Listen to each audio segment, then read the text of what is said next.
What's going on, everyone? Welcome to another episode of the Overwhelmed Gamer podcast, where each week Keg and I dive into a gaming topic. I give a spoiler-free retro game review, share what's currently gripping our controllers, jump into the fascinating realm of homebrew games, and we round it out with our takes of the week, usually while sipping on a cocktail or two. This week, Keg and I sit down and talk about the influence that Final Fantasy II had on our gaming lives. I review Ninja Gaiden 2. In our homebrew overview, I had the pleasure of sitting down with John Vanderhoef of Orebody Inc. and the creator of the new NES game Crater Song. So grab a drink. Lots to talk about. Let's go.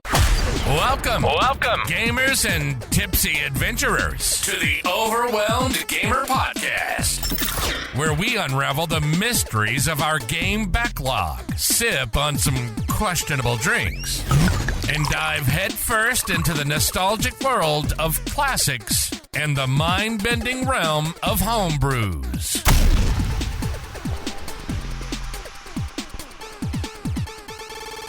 What's happening, everyone? Quick bit of housekeeping before we get started. Not a ton to talk about except the podcast cadence, I guess. We're moving it back once again. I want to do one a month.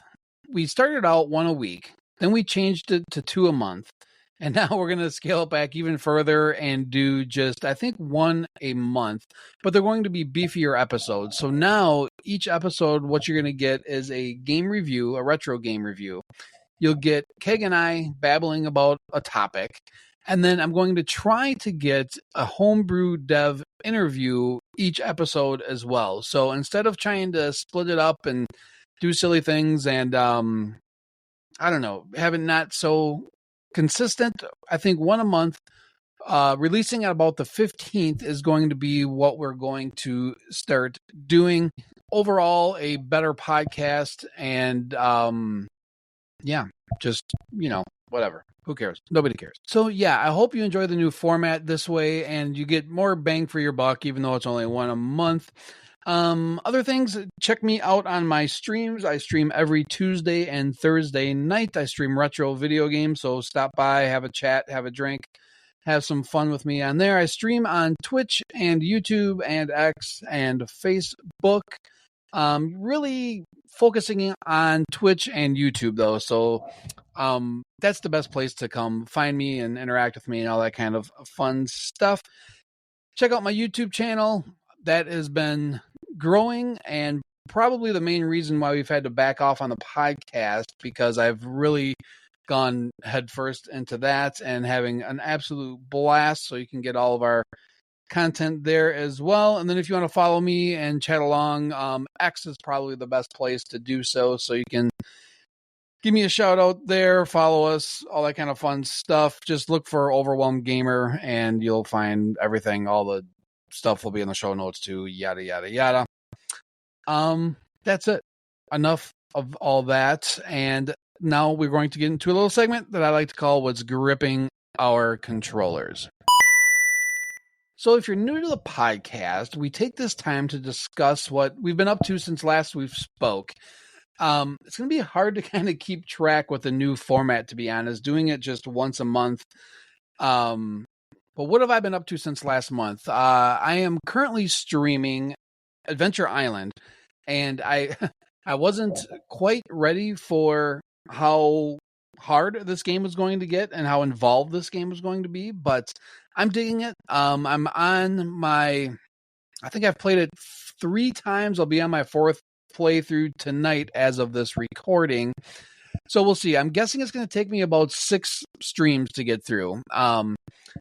But we're doing that right now. Prior to that, we played Anguna, which was an absolute blast. I adore that game.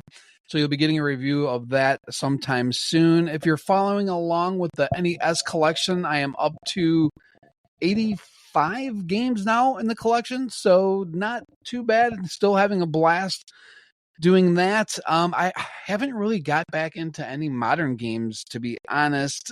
Just with all the YouTube stuff and the streaming stuff, it's been pretty hardcore retro and homebrew stuff. So, and I'll try and get better and take more notes so this segment can be a little bit better than what we're giving you. So yeah, let's get right into the discussion that Keg and I had about how Final Fantasy II influenced our lives. It's a good discussion. We had an absolute blast when we recorded this, and I think it'll be fun for everybody. So you're definitely going to want to grab some popcorn and a drink for this one. Unless you're driving, then don't, you can eat popcorn, don't drink though. You know how it goes. Anyway, here we go. Hey, what's going on, everyone, and welcome back to the podcast. Keg, what's going on? Hasn't been too long, a couple weeks. Well, and you and I talk all the time anyway, so right. So we should just record all of our conversations, but whatever. I said that last night. Yeah, no kidding, right? But we have so this is going to be kind of a unique topic in that we're talking Final Fantasy II for the Super Nintendo. And dude, I can never keep the freaking actual, what's the real number? It's like Final Fantasy IV in Japan. 4. Yeah, it's Final Fantasy IV in Japan. All right. Because, there was there was the original Final Fantasy, and then in Japan they came out with 2, 3, and which ended up being 5 and 6 here or something or whatever. Yeah, some shit. Yeah, who cares? It doesn't matter. Nobody. Well, there was one out there that I think it was 6 that I really did end up playing, and because it came out on the PlayStation as an anthology thing. Yeah. And some of them started coming out on Game Boy and all kinds of weird shit. I just can't follow that. I don't remember my kids' birthdays for fuck's sake, much less what version of Final Fantasy I'm playing. What the fuck? But anyway, it's kind of weird how I remember a lot of them. But my kids' birthdays are the Final Fantasies. No, I don't have any idea. Shit, I don't even know how old your kids are. But it's amazing how, I guess, for lack of a better term,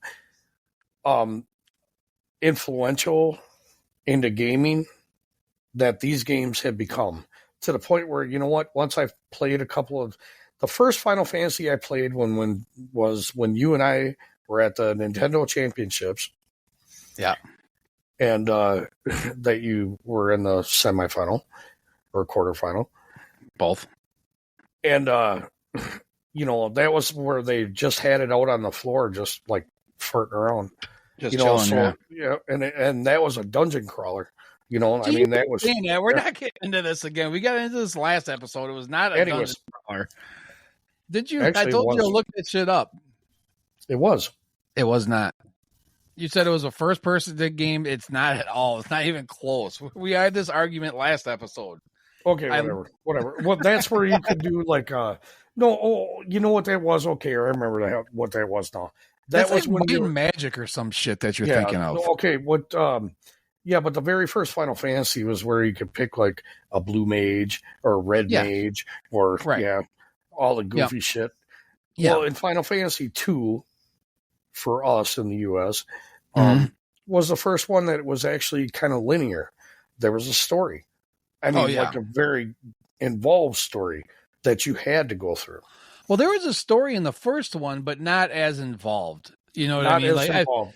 Nowhere near. And it's just I think it was more of a matter of the hardware limitations, right? Because you only have so much memory to try and tell a deep story on an 8-bit Nintendo machine, where when Super Nintendo came out, you had a lot more room to actually tell a compelling story in a game. Right. But what I wanted to kind of get into as well, and we'll talk about the game itself and kind of how it influenced us, but what I really wanted to talk about is just remembering the journey to this game and getting this game. And I don't know how much you remember. I have so for those maybe that haven't listened before, Scott and Keg, go way back. And I remember, now, did we go to the store and pick this up together? I want to say we did. And I want to remember where. Because I remember, Final Fantasy III, I sat outside of Babbage's, and I'm trying to remember where we got to. Did we get 2 at Target? It's a possibility, but I want Because you worked there at the time, and I didn't work there anymore. No, I didn't. I worked that. This was before Target. I was still working at, because this would have put me at what, a freshman in high school, right? Yeah. Well, yeah. Yeah. Because I had my first apartment. Yeah. Right. And that was shit, we're gonna get into that. Yeah, I had that was 18. Yeah. Yeah. Yeah. So I was a freshman in high school, so that means I was still working at Godski's, which is a laundry company. Wasn't it? Weren't you like? Yeah, it was a laundry washing clothes. Yeah, for like the hospitals and for like the football teams and stuff. Yeah. Oh, that's great. Shout out to Mike too. If he's listening to this episode, he'll get a kick out of that. So he's the one that got me that job. But anyway, so that's how I remember saving up to buy my Super Nintendo with that job. So I bought the Super Nintendo my freshman year. I don't remember. Do you remember how? I want to say it was pretty soon after the Super Nintendo came out that Final Fantasy II hit. Yeah, it was. Look this shit up, but I probably should too. But whatever. Well, because at that time, every Nintendo, the opening one was packaged with a Mario, and so we had to make sure that Super Mario World. Yeah. So we had to make sure we played the Mario game, which we did. Yeah, and then so probably not long after that. I want to say that was like that was like the second or third game I got for my Super Nintendo, because I remember obviously it came packed into Super Mario World, and then I remember I think I bought like with it like Final Fight, if I remember right. I remember playing that game, and I owned that one. And I think Final Fantasy might have been the next one that I bought. Well, I don't know. It all kind of blurs together. Like when it really does. I remember being very, very excited about Super Punch Out. Yeah, that was a good game too. I like that one, but that didn't come out till way later. No, it wasn't that much longer, dude. It was in the making way before the system came out. Yeah. Was it? Yeah.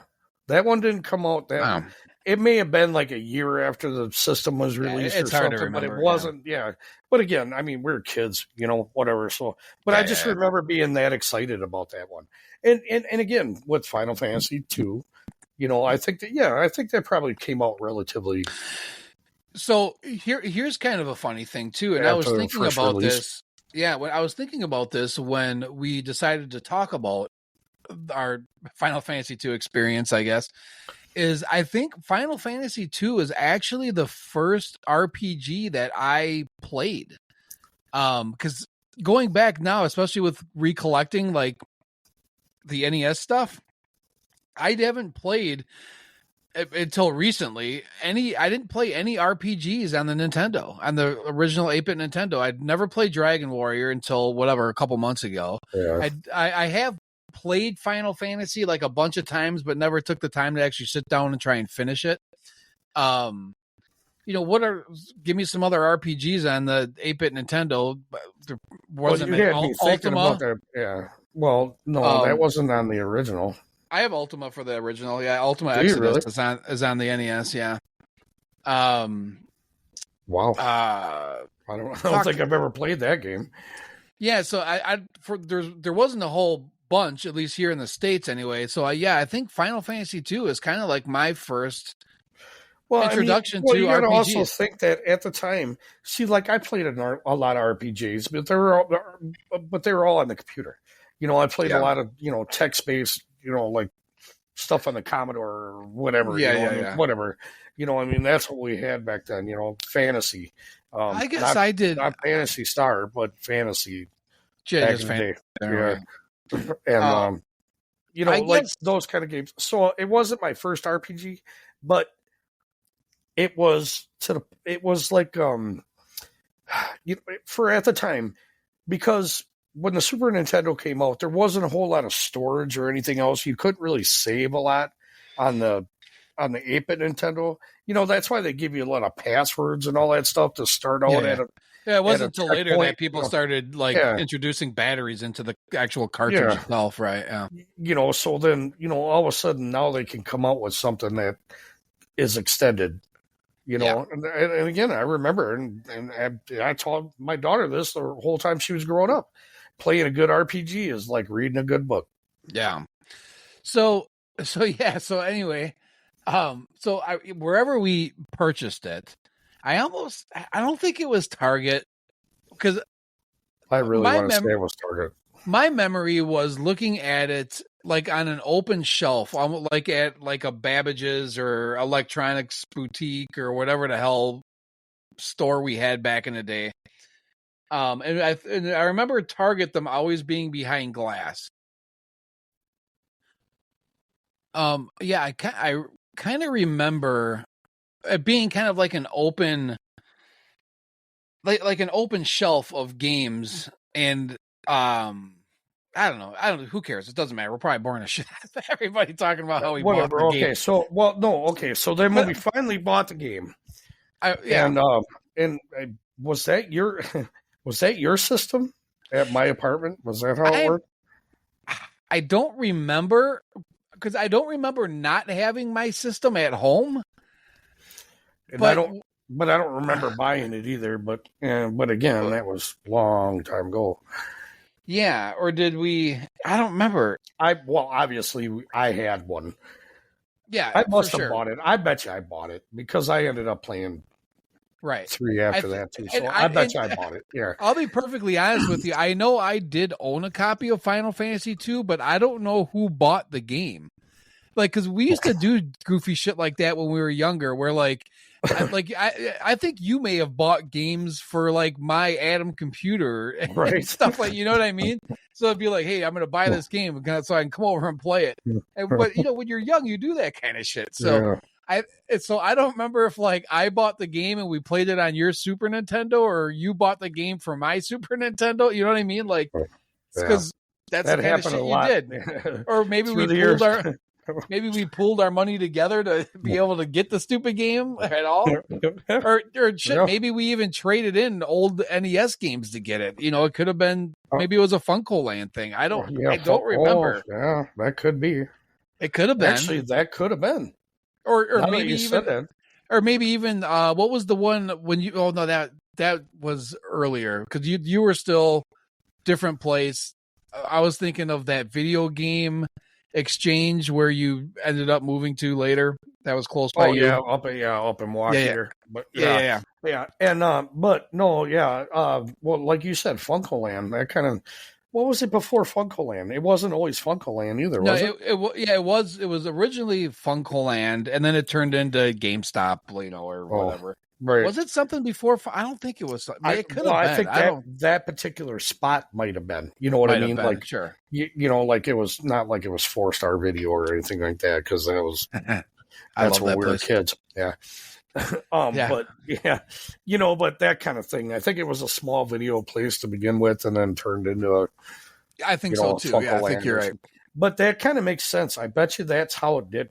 That's when trading in games was a thing, and it was for me. Yeah, definitely. Yeah, you'd get done with a game and you trade it in, or you trade in a few games, or you'd steal some games from your friend's house and trade their shit in. No, don't do that. That's not nice.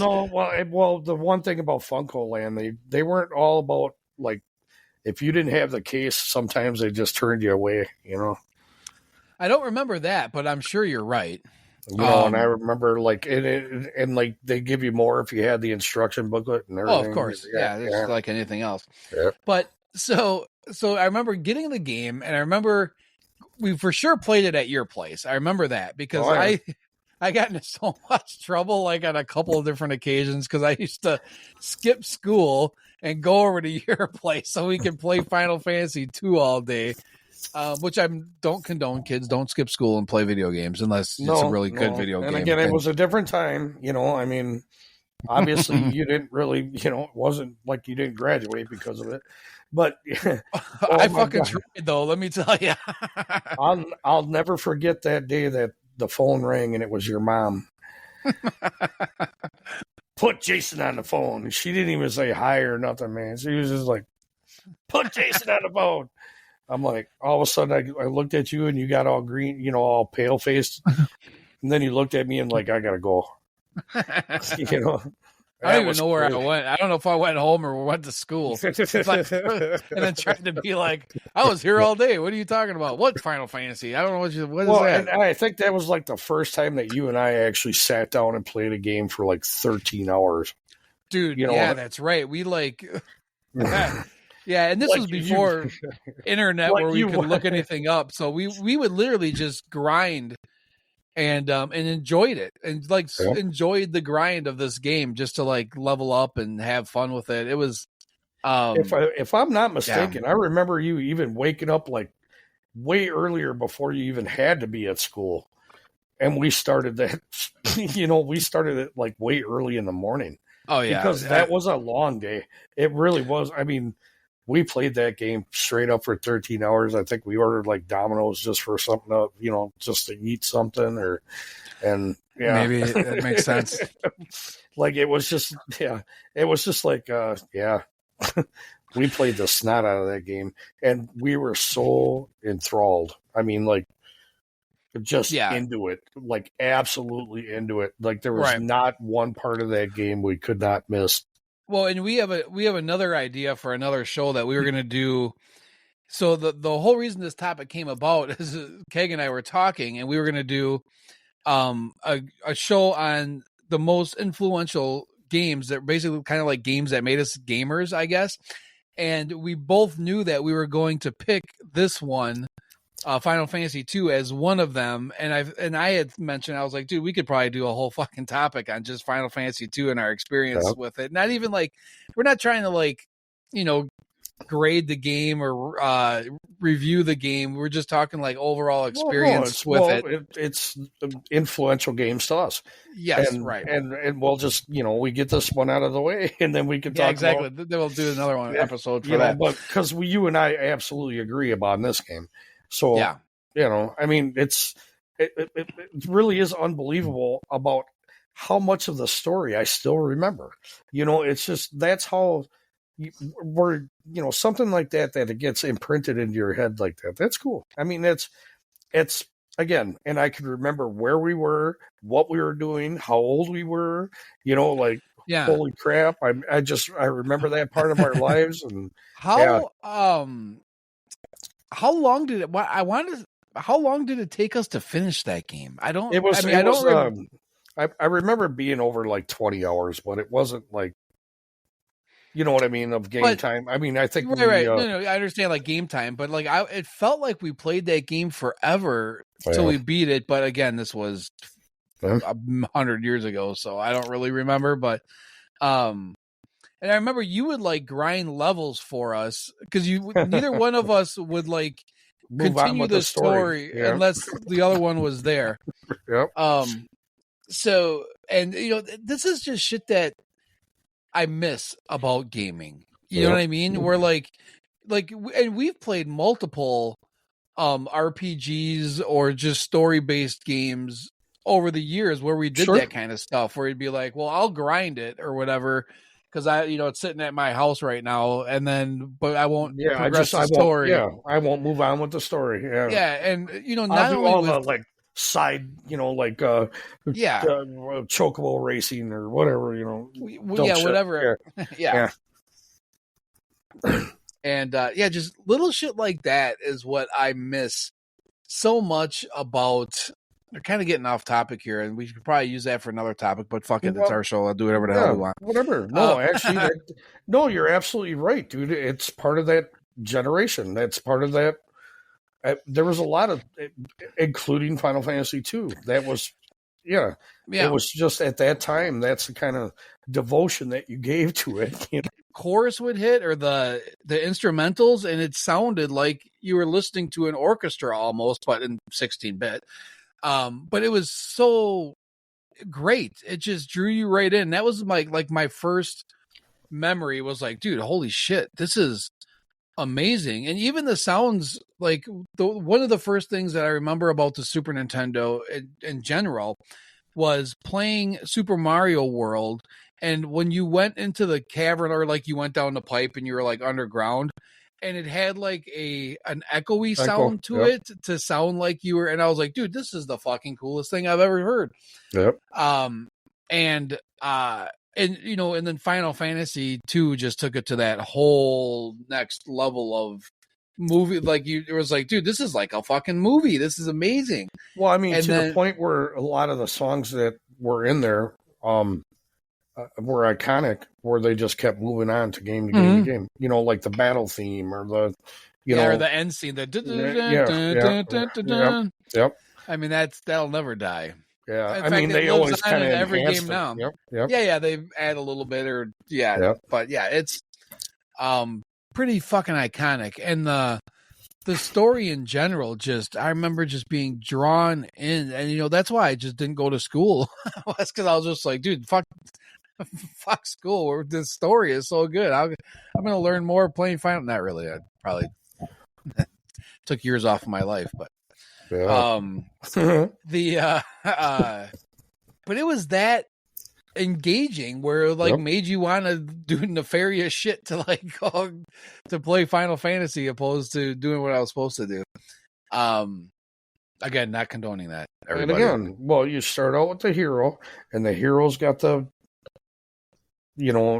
his romantic partner, and then and then there's a rival, and then there's that game took you in all different directions, and it really was super linear, and then but the people that you ran into throughout the game had their own stories, and and it was just it was awesome, just the way that they did that game. It was just it was I think it was at the time, it was before its time.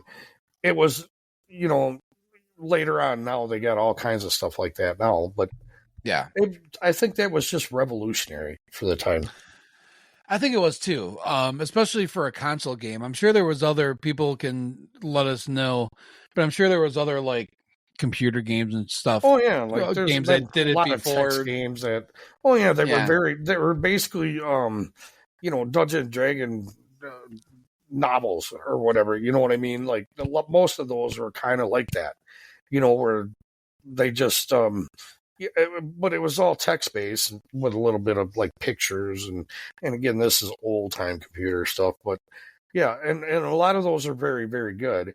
This was just the first one on a console, like you said, that just was that engaging, Yeah, for sure. And I remember when I want to say we finished it in a morning on the weekend. Yeah, I'm pretty sure that was. It probably only took us a week to finish it, I'm guessing, because we played it a shit ton. But it also would have been one of those games that we would have probably grinded unnecessary levels to, you know what I mean? To be so overpowered by the time you're at the end, you're just able to walk through it. Right. Yeah. Well, and I don't think that game was built. No, it wasn't. Again, even better. Yeah. And I don't think really any Final Fantasy, or other than the original, was ever built like that. But there was always a tactic to a boss. And I think that was Final Fantasy to me was when you started thinking about the elements and fire, water, lightning, it was ice, that kind of stuff. And I think that was the very first time there where they actually made it where water was good against fire, or fire was good against ice and whatever. Yeah. Right. You know what I mean? This was far beyond Pokemon. Pokemon wasn't even a gleam in somebody's eye yet. This was way before that. No, Pokemon was around for Game Boy stuff, dude. Well, yeah, maybe that's Game Boy stuff, but this was way before that. Before Game Boy? No, it wasn't. No, Final Fantasy 2 was out way before Game Boy, or way before Pokemon. I don't think it was. I look it up. I guarantee it was. I'm looking it up. I do it because there was nothing. That was the first game that, to me, introduced the elements and the whole elemental stuff. The whole thing that Pokemon's all based on now. There was always something weak against this or strong against that, and that was Final Fantasy 2. I think was the first time that. I think. Holy shit! So, released on the Game Boy in '96, the games became sleeper hits. So yeah, no, you're right for a change. Yeah. No, I don't think so.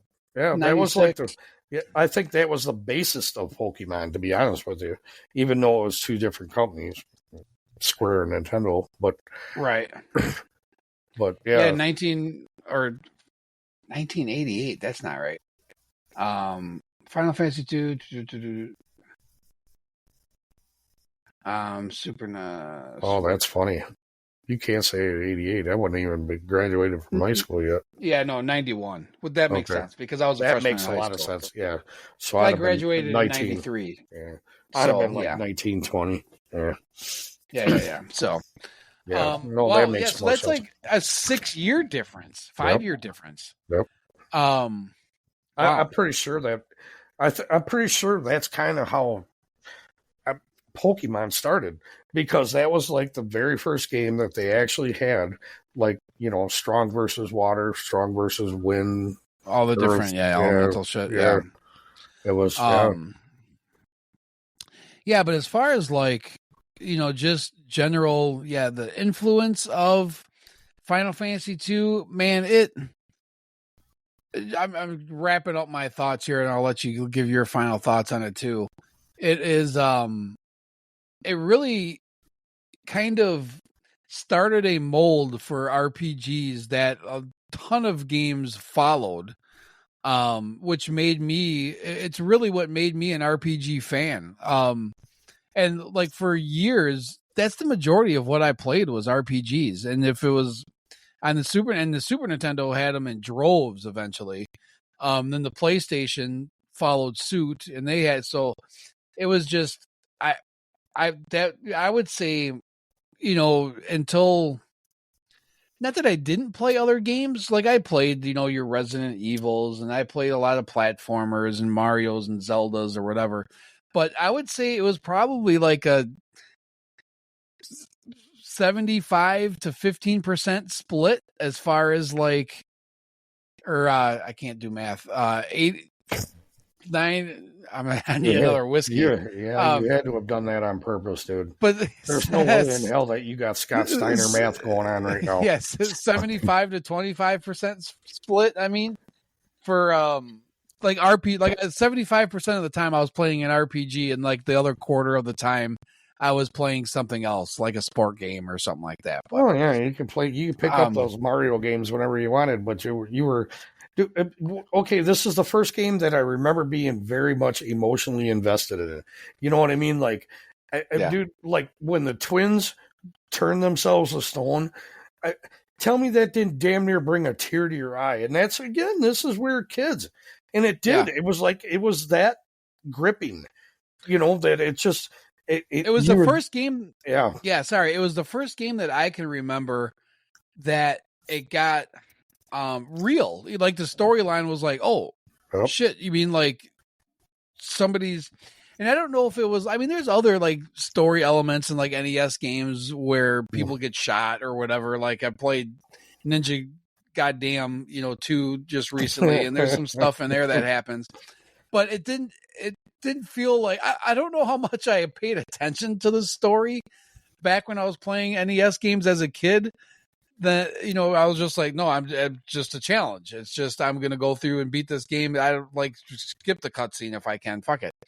Well, yeah. And again, that was Ninja Gaiden. Because it didn't matter. Right. The game was going to play the same regardless, whether you watched the cutscene or skipped it, or even if you could skip it or whatever. And after you watched it once, you were just like, fuck it, because I just want to get on to playing to see if I can actually beat this level this time. But man, yeah, there's you're right. It was I liked how it pushed you right through the story. You didn't have a choice but to follow along and be in the story. Even like the secondary stories of when Terra died, and it was like, oh my God.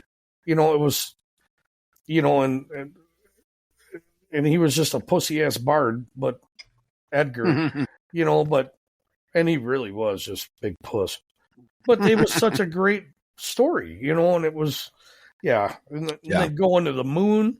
Oh my goodness, dude. That was like, till this day, even on Final Fantasy Online, they just, one of not their most recent add-on, or whatever. But the one before that, they introduced the moon, and and I remember the soundtrack for that too, and they did not put that on a Final Fantasy Online. I wish they would have. I wish they would have, because if they would have had that, that when you're on the moon. I didn't remember the music until you actually just did that right there. That's funny. Dude, if they had did that, dude, I mean, it was just, whatever. But that was kind of, so, again, iconic. It was just, there's a lot of stuff in that game that obviously influenced a lot of other games, too. Yeah. 100%. So, but anyway, I thought this was going to be a super cool topic to talk about and just kind of give our impressions of Final Fantasy II by itself on how it influenced us, because it's one of my memories for gaming that sticks out probably ahead of most in my gaming journey, or however, not to make it sound fucking important. We're talking about video games here and how I used to skip school and get in trouble. Your video game career. Yeah. Right. But but there is something sentimental, I guess, about it's one of those things that it's a nostalgia bone that when I think about it, it's like, dude, holy shit, those were the fucking good times. Yep. No matter how much trouble I got into and whatever, I still remember it very fondly. So actually, part of that with you getting in trouble kind of made it funnier. Yeah. Thanks. I think I called in sick. I called the school for you too, didn't I? Oh fuck! I think you may have. That's probably how my mom found out. They were probably like, "Did you know some dude called your son in sick?" My mom was probably, "That fucking Scott Keg." Dude, what's funny is my mom's listened to this podcast before, so if she listens to this one, it's going to be even more funny. So, oh my goodness, that was funny. Oh, the good times. We are so rotten. Yeah, we're just rotten kids, man.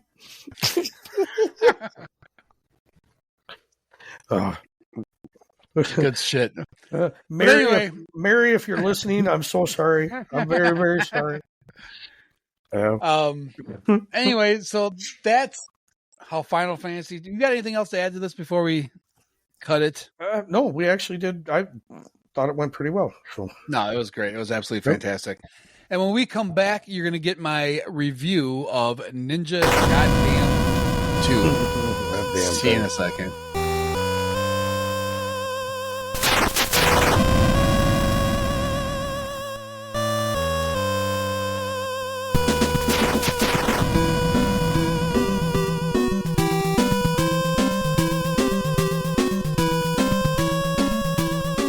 Today we are looking at Ninja Gaiden 2 for the end. How do you say this? Ninja Gaiden, Ninja Gaiden, Ninja Goddamn. Ninja Gaiden 2 came out in 1990, both in the US and Japan. I think the events for Ninja Gaiden 2 are supposed to take place like a year after the first game. I'm not going to get too much into the story. There is a little bit of a story here, and it's not bad, but essentially it's girl gets kidnapped. You have to save girl. There's a little plot twist thing happening in there somewhere, but I'll let you play it for yourself, and I'm going to try and keep this spoiler free. Ninja Gaiden 2 is a side-scrolling platform game. I'm sure you're familiar with it, or at least seen it at some point. Maybe not this one, but maybe the first one. It was brought to us by Tecmo, and it released in 1990, obviously on the NES. You go through the level, try not to die. There's a couple sub-levels, then finally get to the boss, and then really try not to die, because this game can get super difficult at times, and then move on from there. The bosses in this game can be quite difficult. Some of them are pretty unique, but it's kind of your typical side-scrolling platformer. It doesn't break the mold with anything. As far as the controls and the mechanics work, they work really well, very similar to Ninja Gaiden 2 key things, though, that they do add to this game that were not in the first one is, one, the ability to climb straight up the walls without having to jump back and forth. At least I don't think you could do that in the first one. But when you first jump on a wall, you can literally just climb it straight up, Spider-Man style, which is pretty cool and helpful. The other piece that they did in this one that was not in the first one was the ability to get an item that made a clone of yourself, which was super cool and super helpful, especially on some of the bosses. You could really kind of strategize where you would place, not that you got to place the ninjas, but you could jump in certain areas and they would stay in the air. And when you swing your sword, they swung their sword. Or if you used a sub weapon, they would use a sub weapon. If you didn't have the clones, it would make some of the boss fighting much, much more difficult. The game is NES hard for sure. To be honest, though, I don't know if it's as hard as the first one. I remember, now again, I haven't played the first one for like 30 years or whenever that came out, but I remember having to get pretty good at the game to be able to complete it, where this one I felt like I was able to kind of fumble my way through a lot of the times. I never really got great at this game, but even without using things like save states or whatever, I still was able to fumble my way through it, like I said, and complete it. So as far as difficulty goes, yes, NES hard. Difficult can be super frustrating at times, as Ninja Gaiden games are, but I don't believe it's going to be the most difficult in the series. As far as replay value goes, I'm not sure there's a whole lot of replay value with this one, unless you're doing like a speed run or you're trying to beat your personal best, like, maybe do a no death run or something to that effect. I don't know that you need to play this one more than one time through. The visuals are great. I love the art style on this game. I especially love the cutscenes with those big graphics on an NES game. Were always super impressive to me when they were done right. And this one was done right. You knew exactly where to jump, where you can jump, where you can't jump. Everything was clearly laid out, except the one level when they turn the lights off on you and you literally can't see where you're going. You have to kind of figure it out. I don't think that there's a game I could compare Ninja Gaiden to, except maybe itself. If you look at it, it's very similar to Ninja Gaiden 1.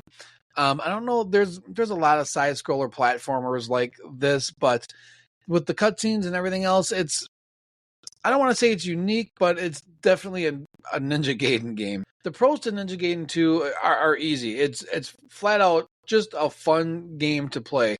Even though frustrating at times like Ninja Gaiden games can be, if you mess up in one little area, you can get swarmed by enemies very quickly. And you might as well just let yourself die and try it again because you're not going to get out of the situation. The other pros are, again, the graphics are nice. I love the cutscenes. As far as cons go, I would say nothing really breaks the mold. If you've played the first one, the second one's very much almost the same game. Summarizing what I thought about Ninja Gaiden 2, it was a great game. I super enjoyed my playthrough of it. I don't know that I would play it again. If I had to score this game, it's kind of a tough one. I'm going to go, though, B- for Ninja Gaiden 2 because I don't think I'll play it again. I'm super glad that I did play it one time, and that's enough for me. But I would definitely recommend anybody that hasn't played this one yet, give it at least one time through. All right, that is my review of Ninja Gaiden 2. And when we come back, we'll be speaking with John Vanderhoef and talking about his brand new game, Crater Song. See you in a sec.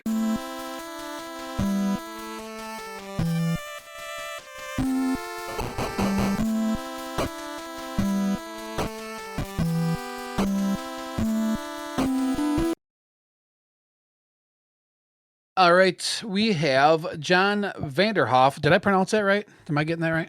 That's right, yeah. All right, cool. And your company is what? Orebody Inc., right? That's right, yeah. Oh, okay. And he's also the creator of a new game it's out now, but I think we have physical copies on the way. Is that right, in spring?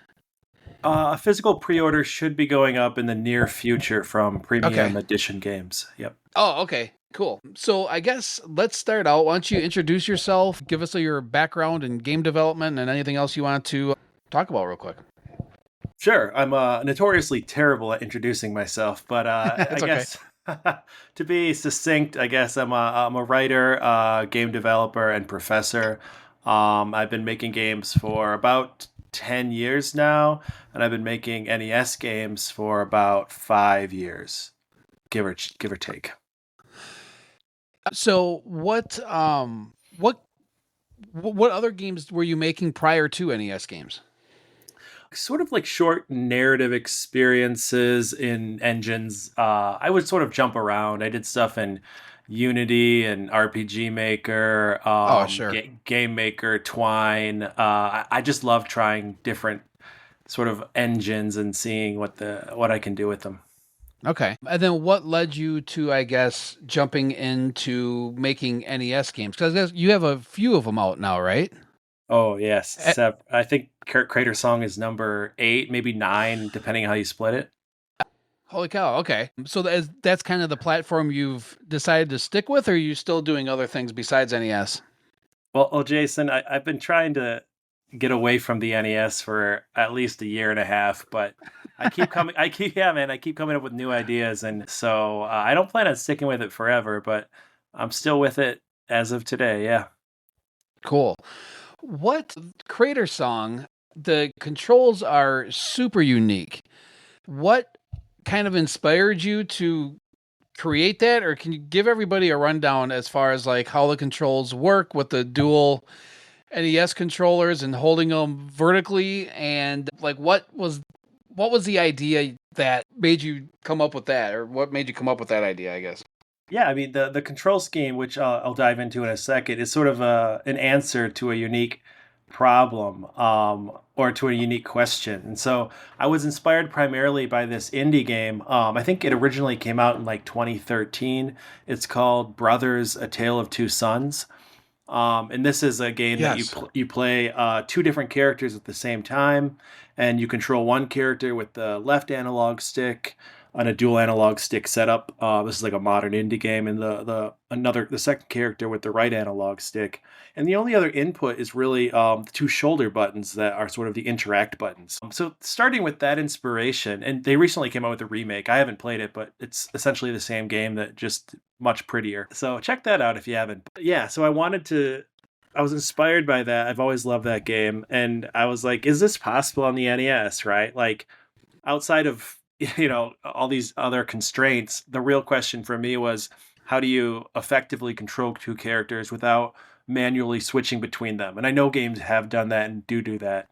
I wanted simultaneous control, and I actually arrived at an answer which evidently several other games from the original era arrived at, which was to turn the NES controller on its side like you'd hold a Nintendo Wiimote. That's how old I am. Or Right. like more, or a Joy-Con, right?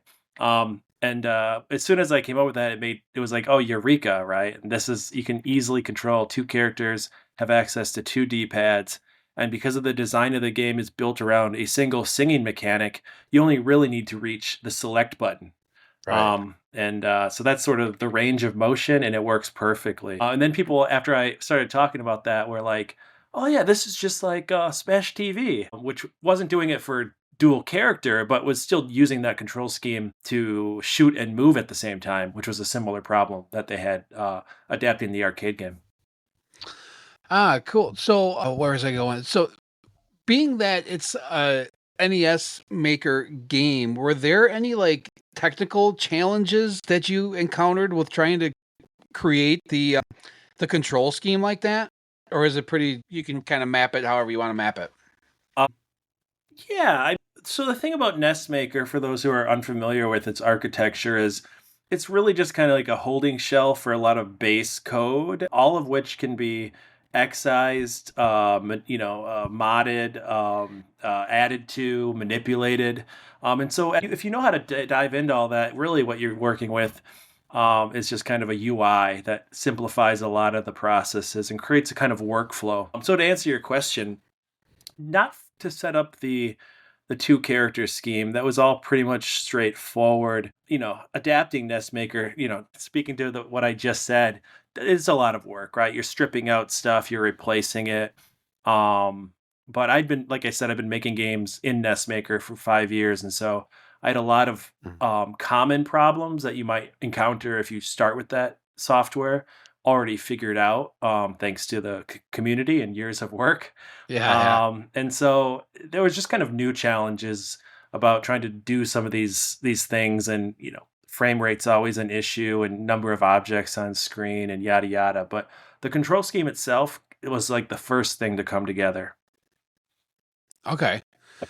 Yeah, it's super unique. I got a chance to play it. I don't know. I played for like 20 minutes or so, and I played it before because I think it was part of the bite off, right? If I'm remembering correctly. Yeah, the entire game came together in like 5 months, but originally I created the essentially what was supposed to be just the game because I wasn't planning on expanding it for the bite off back in February of 2024. Okay.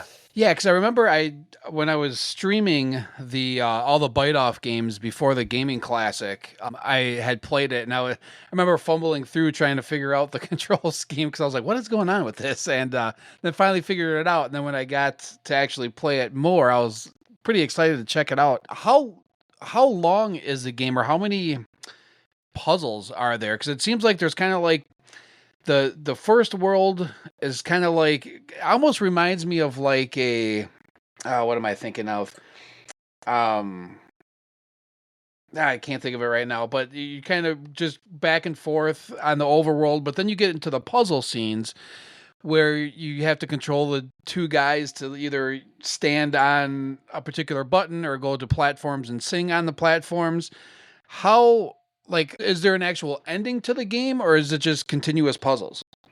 Yeah. There's an ending. So the original bite off demo kept growing beyond my initial expectations, but it was essentially something that could be finished between 20 and 60 minutes, depending on how much you struggled.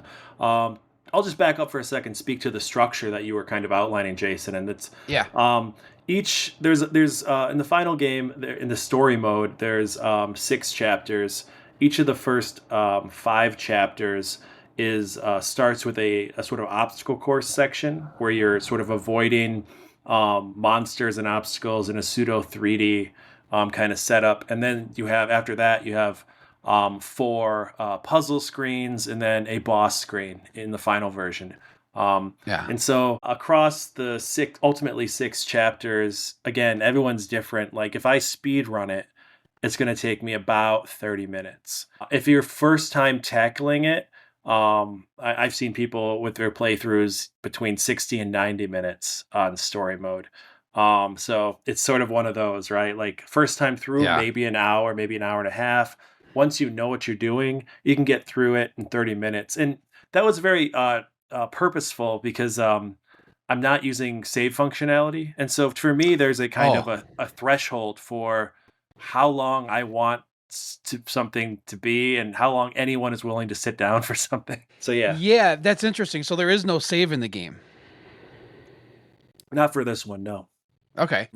Yeah, because I got to what I'm assuming is the boss battle at the end of the first set of puzzle levels, and I just died right away because you start the level and then the guy comes chasing at you from the right side of the screen. Yeah. I was like, oh shoot, and then he got me, and I was like, okay, well, I have to remember what to do there. So, but yeah, the game is super cool, and I'll definitely get back into it and finish it. But did you run into any like big challenges during development of this?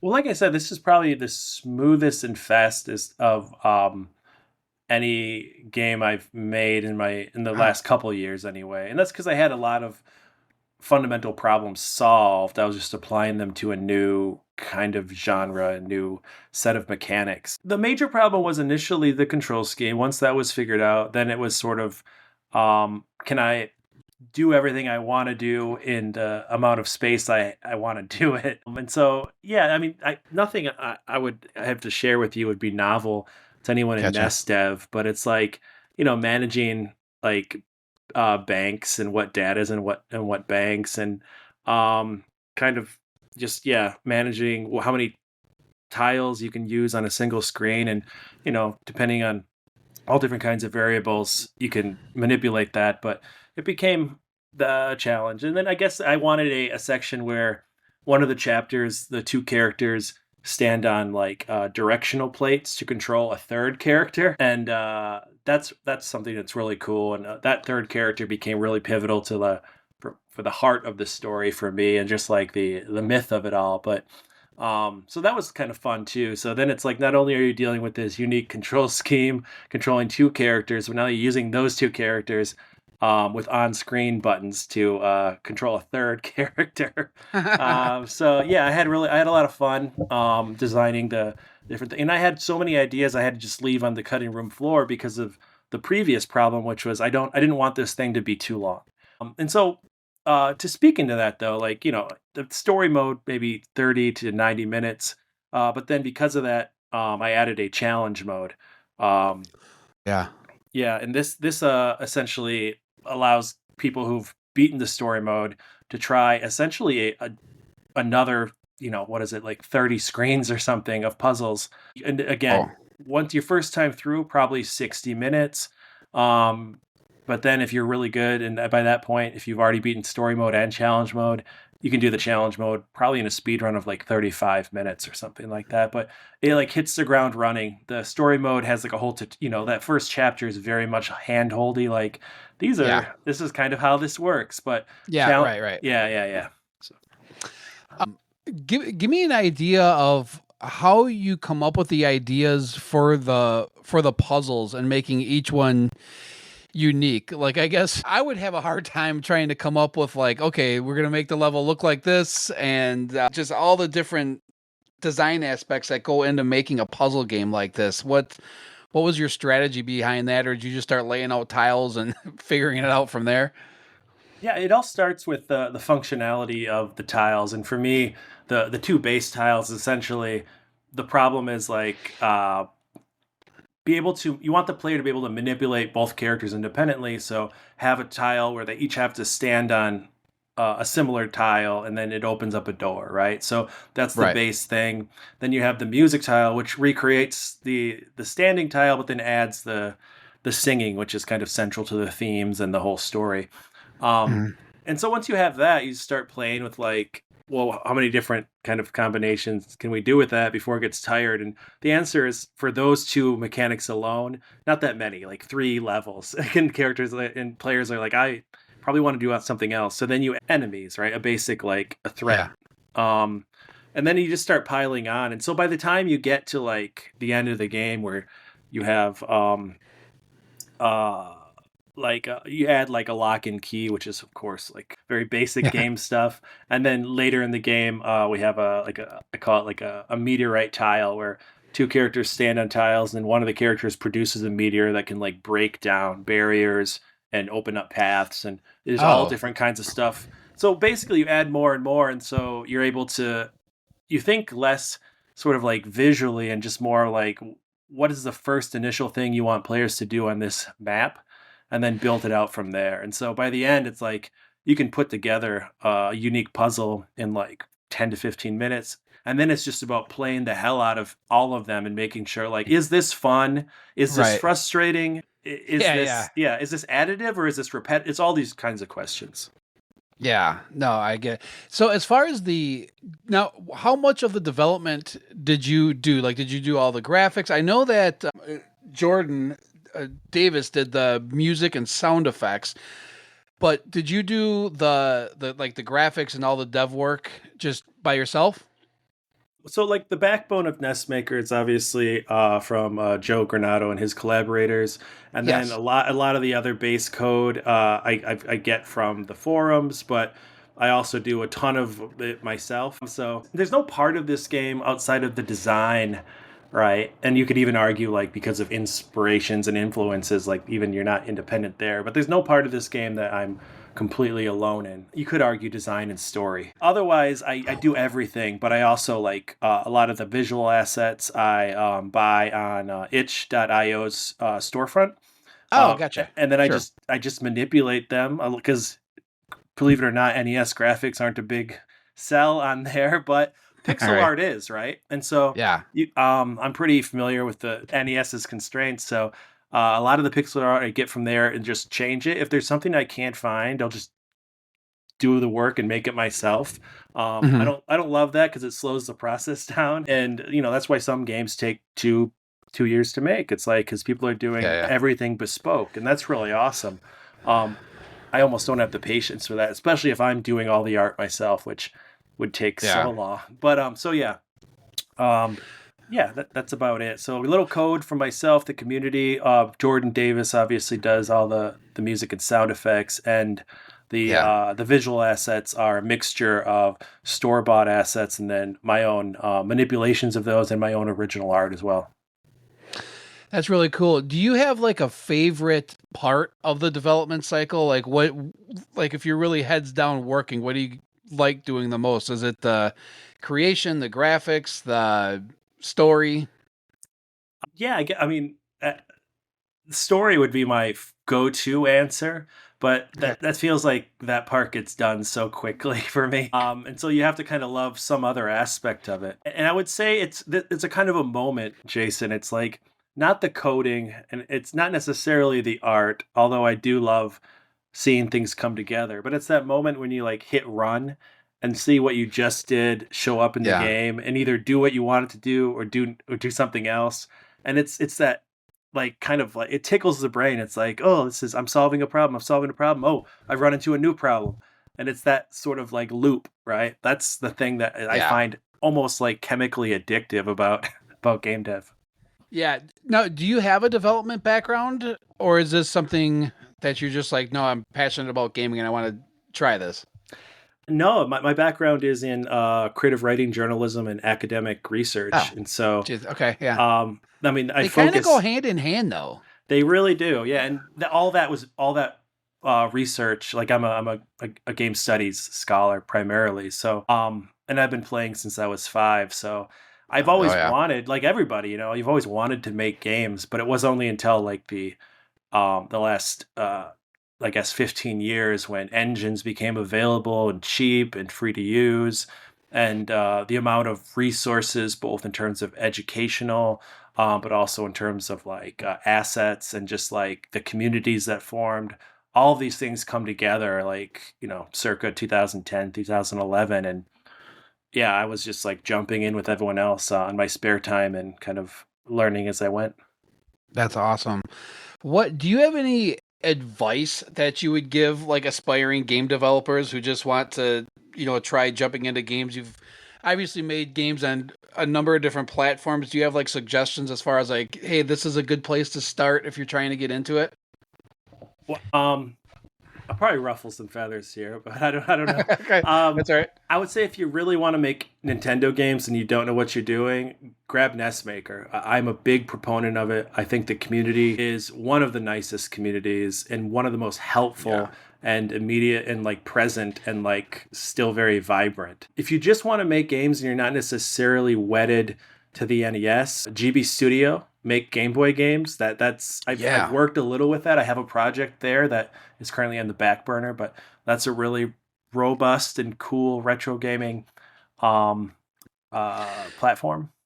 And there are some creative games that are, sorry about that, yes, but there are a ton of creative games that come out of Game Boy Studio that I've checked out. It's amazing what the homebrew community in general is able to accomplish. Absolutely, yeah. I'm hoping to return to that eventually and do my game called Hammer Mill. But and then I would say, like, if you want to do just like more modern indie, or just like a game outside of the retro scene, or even like a modern retro, let's say, like not built on an original code base, like something like Unity or Unreal are incredibly approachable. Mm-hmm. There's so many educational resources for Unity, and Unreal's resources are building all the time. You can't go wrong. Like I started with both of those, and I just think if you want to make games, there's really no excuse. If you don't want to deal with any computer programs, make pen and paper games. Like if you're into that, like sure, that's even easier, man. Just write it down. And yeah.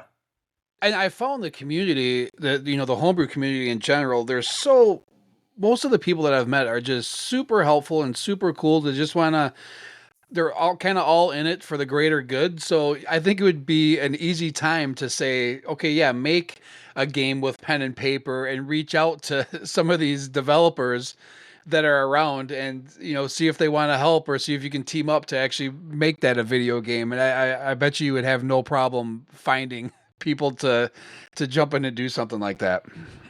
Absolutely. And like I tell a lot of people who kind of like jump in and they're like, I have a NES idea.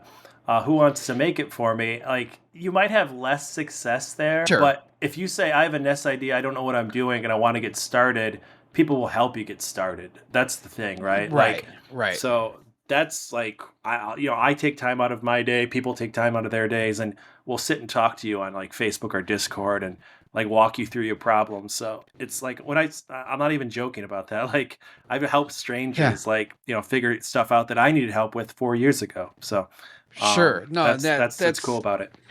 Yeah. And when I first started getting into homebrew stuff, not all that long ago, maybe a couple of years ago, but it feels like when I first started getting into it, there was like a few games here and there. I really had to search to find, especially physical copies of the games.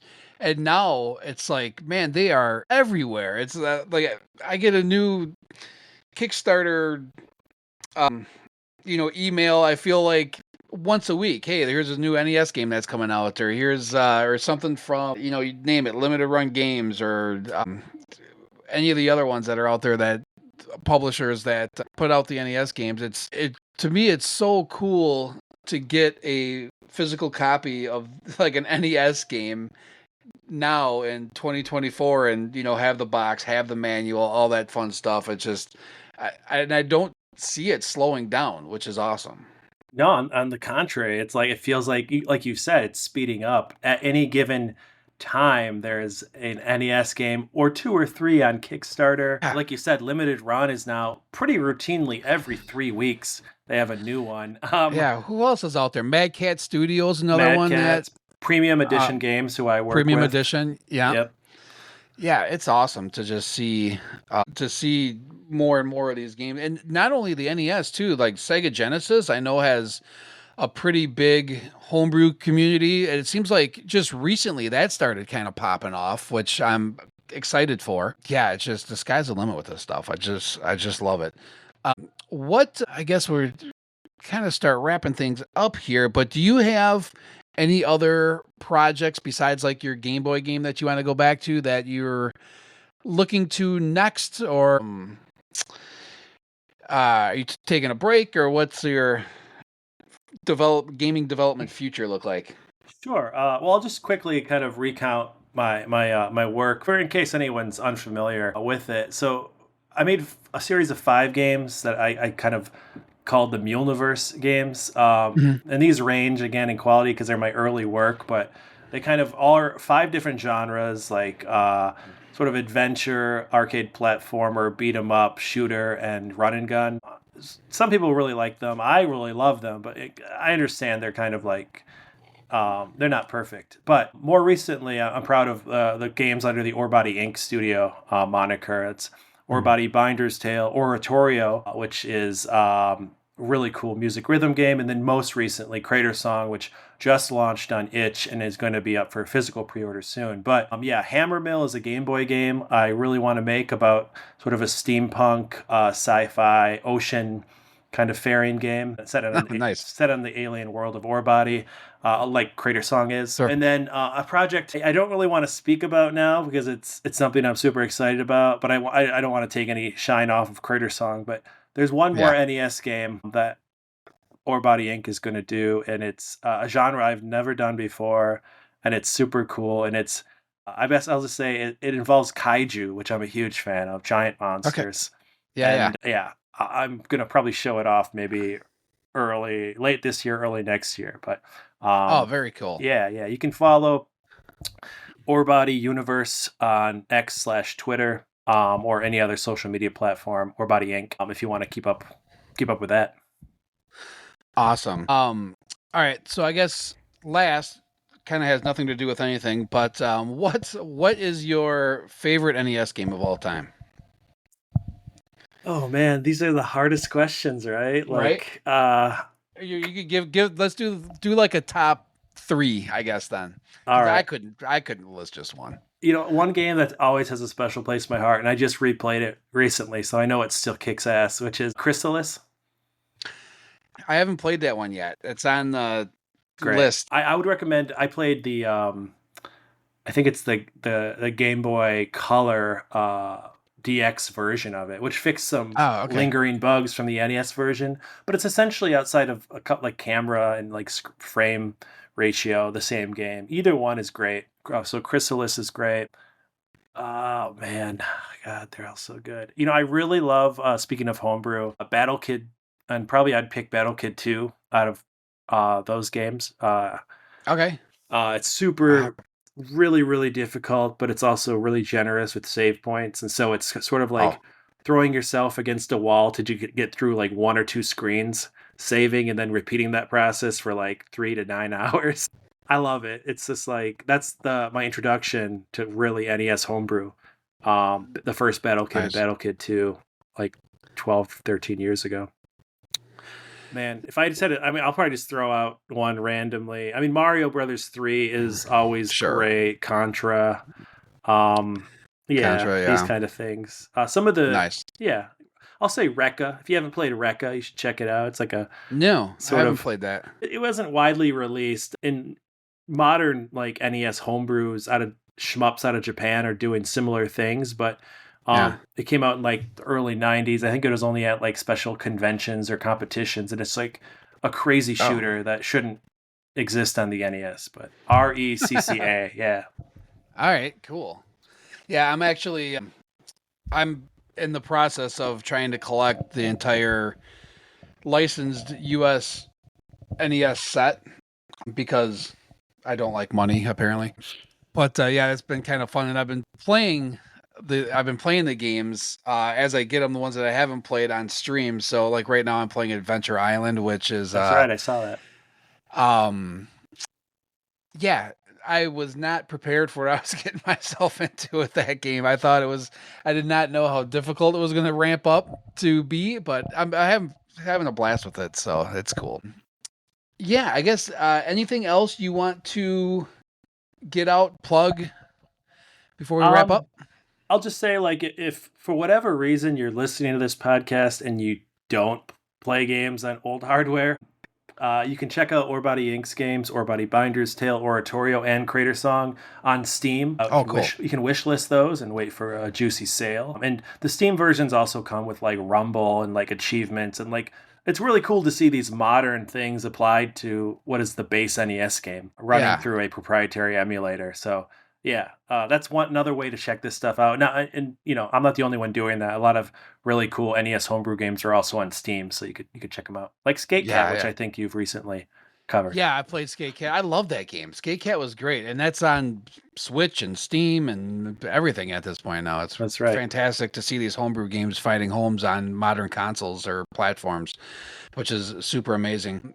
I think you've already said it, but give out all your information one last time as far as where can everybody find you, get your games, all that kind of stuff. Yeah, I mean, the best place to get the games is currently is itch. It's itch.io, I don't know, / John Vanderhoef. I forget what the actual, but if you look up Orebody Inc. and itch, you'll find it, or Crater Song and itch.io. Otherwise, the best place to keep up with me is X/Twitter at Orebody Universe. And then we're also on every other platform under the moniker Orebody Inc. I think is what we're called. Cool. All right. Well, I think that's going to do it. Thanks so much for joining me. Yeah, this was fun. We'll get it out everywhere, and all of the links and everything will obviously be in the show notes and everywhere else that I post this interview. So, that's it for this one. Thanks again, and we'll see you later. Thanks so much. Hey, thanks so much for checking us out this episode. And if you wouldn't mind, I guess if you go on your platform of choice and leave us a 5-star review, it helps. It does something. I don't know. Other podcasts say it, so I figured, why not? And yeah, check me out on all my socials, YouTube especially. Check my streams out every Tuesday and Thursday night, streaming everywhere.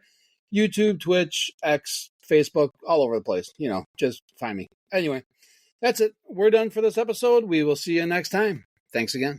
Peace. He is the overwhelmed gamer. Jason's the overwhelmed gamer. He stopped playing 20 years ago and just started up again.